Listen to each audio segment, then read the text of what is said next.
Estamos resolviendo el examen. En este caso el problema nos dice que determinemos la velocidad angular mínima, con lo cual debes rotar este cilindro para que el bloque no resbale, ¿no? Y nos da el coeficiente de fricción entre el bloque y el cilindro y el radio del cilindro de 0.2 metros. Bueno, entonces, ahora, ¿cuáles son las fuerzas que actúan sobre el bloque? Actúa debido a que tiene masa, actúa el peso, que lo jala hacia abajo. Entonces nosotros no queremos que el bloque resbale, ¿no? Entonces debemos de alguna forma compensar esa fuerza de peso. Y esa es con la fuerza de fricción estática. Entonces esta fuerza de fricción estática debe igualar al peso, pero en sentido contrario. ¿Y cómo hacemos para que esta fuerza de fricción sea opuesta, crezca de tal forma que sea opuesta al peso? Bueno, justamente la fuerza de fricción estática la fuerza de fricción estática máxima depende de cuán apretadas se encuentran estas dos superficies. Y cuán apretadas estén depende de cuán rápido yo haga girar el cilindro. Es como en esos juegos como ese platillo que gira. Cuanto más rápido gire, sentiremos que nos queremos como que ir hacia afuera, ¿no? Entonces estaremos más apretados.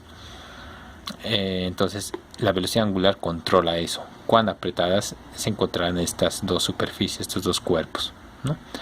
Y cuanto más apretados estén, mayor será la fuerza de fricción estática máxima, ¿no?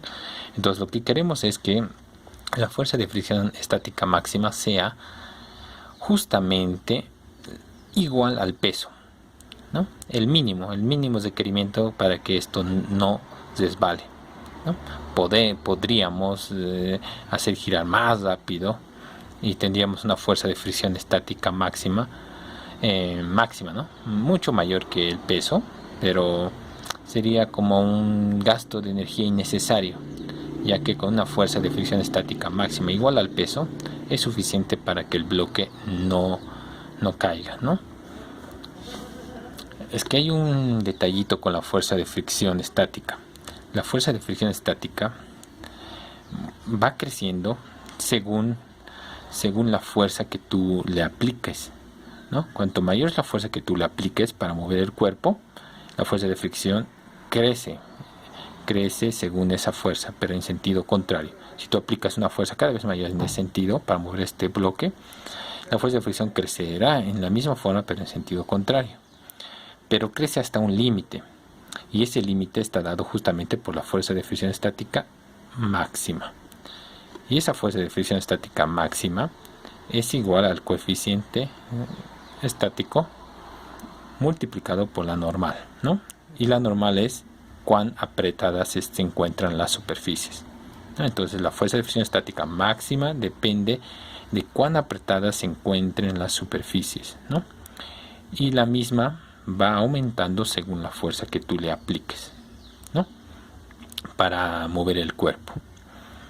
Bueno, entonces lo que tenemos que hacer es que este omega la velocidad de rotación sea una tal que haga que la fuerza de fricción estática máxima, inicialmente que la fuerza de fricción crezca hasta llegar a ser la fuerza de fricción estática máxima igual al peso, ¿no?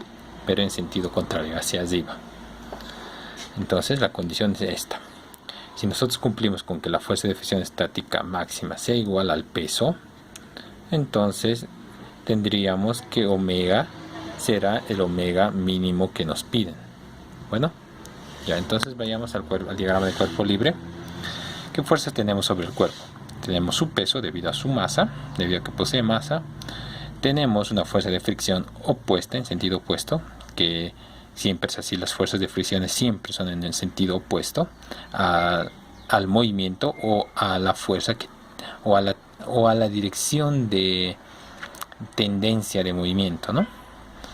Y además también tenemos una fuerza normal que existe siempre cuando dos superficies estén en contacto, como en este caso. El bloque está en contacto con el cilindro, ¿no?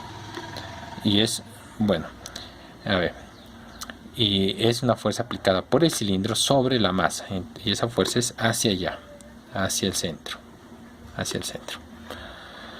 Bueno, entonces a la dirección vertical le llamamos Y, arriba positivo, X hacia la derecha, positivo. Pero si esto lo vemos desde arriba, tenemos ahí el bloque, y la fuerza normal está apuntando, claro, dijimos hacia la derecha, pero en realidad está apuntando hacia el centro. Y este tipo de fuerza que apunta hacia el centro de una trayectoria circular, ese tipo de fuerza está asociado con una aceleración centrípeta, produce una aceleración centrípeta, que es igual a la velocidad lineal al cuadrado entre el radio, ¿no? Sobre el círculo sobre el que se mueve.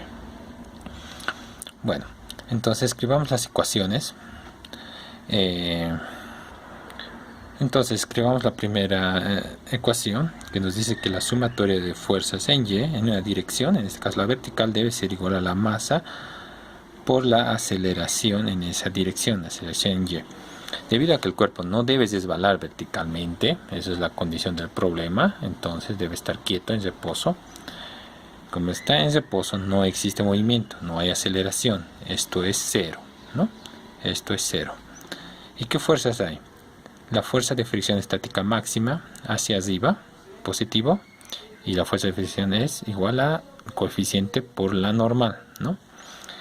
Bueno, prestemos atención a esto. Esta fuerza de fricción estática máxima,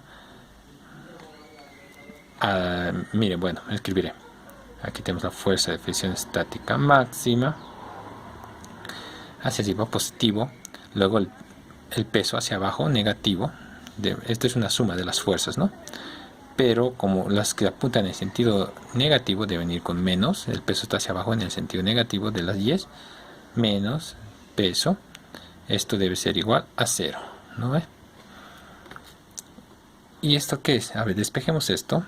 Entonces tenemos que la fuerza de fricción estática máxima es igual al peso, ¿no? Y esta no lo vimos ya antes, sí lo vimos aquí. Dijimos que esa era la condición para que la velocidad angular de rotación del cilindro sea la mínima. Entonces ya estamos cumpliendo con la condición de que la velocidad angular que obtengamos, si usamos esta ecuación, entonces en otra ecuación, entonces esa velocidad angular que obtengamos será la mínima. Bueno, y el peso acá podemos reemplazar directamente con la masa por la gravedad. Ya. ¿Qué otra dirección nos falta? La dirección donde está la normal, ¿no? Del eje X, que apunta hacia el centro. Entonces la sumatoria de fuerzas, podemos decir en X, ¿sí?, es igual a la masa por la aceleración en X. Pero esa aceleración en X es la aceleración centrípeta, debido a que esta fuerza va hacia el centro, ¿no? Y esa fuerza, las fuerzas radiales, están asociadas con la aceleración centrípeta. Entonces eso es igual a la masa por la aceleración centrípeta, que simplemente es una aceleración que produce un cambio en la dirección, es decir, la que permite que un cuerpo realice una trayectoria curva. ¿Yo? Si no fuese por esa fuerza o esa aceleración centrípeta, no podríamos realizar trayectorias curvas. Bueno, entonces tenemos eso. ¿Qué fuerzas hay en esa dirección? Solamente la normal. Está apuntando en la dirección positiva, así que con signo más, ¿no?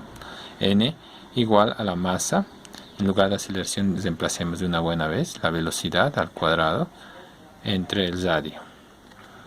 Sabemos que la velocidad lineal también es igual a r veces la velocidad angular. Entonces tenemos que n es igual a m r al cuadrado omega al cuadrado. Estamos reemplazando velocidad por esto. Entonces esto se eleva al cuadrado ambos, dividido entre r, y esto con esto se va. Y entonces tenemos que la normal es igual a la masa por r por omega al cuadrado. Bueno, ya. Ahora, ¿a qué es igual la fuerza? Esta es igual, ahí arriba lo tenemos, al coeficiente estático por la normal. Coeficiente estático por la normal, y esto es igual a la masa por la gravedad. Bueno, ahora si esta ecuación vamos a usarlo, es la condición para tener la velocidad angular mínima. Si lo usamos lo vamos a justamente acá, entonces esta velocidad angular se convertirá en mínima, ¿no? Entonces despejemos este n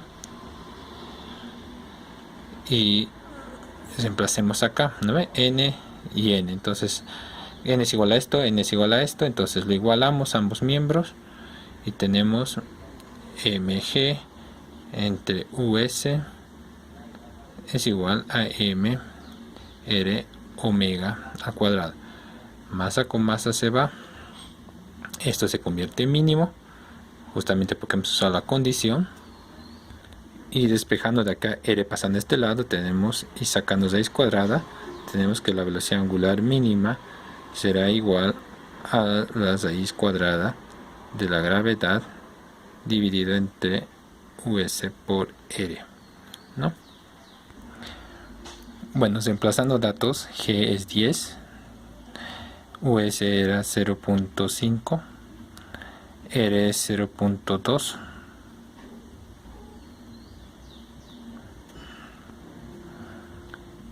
y haciendo el cálculo en la calculadora esto da 10, que es velocidad angular, entonces es 10 radianes por segundo, ¿no? Bueno, entonces esa es la velocidad necesaria para que esta fuerza de fricción estática sea igual a la máxima, y esa máxima sea igual al peso, pero en sentido opuesto, ¿no? Y el objeto quedará ahí en reposo, sin resbalar. Espero se haya entendido algo. Nos vemos en la próxima.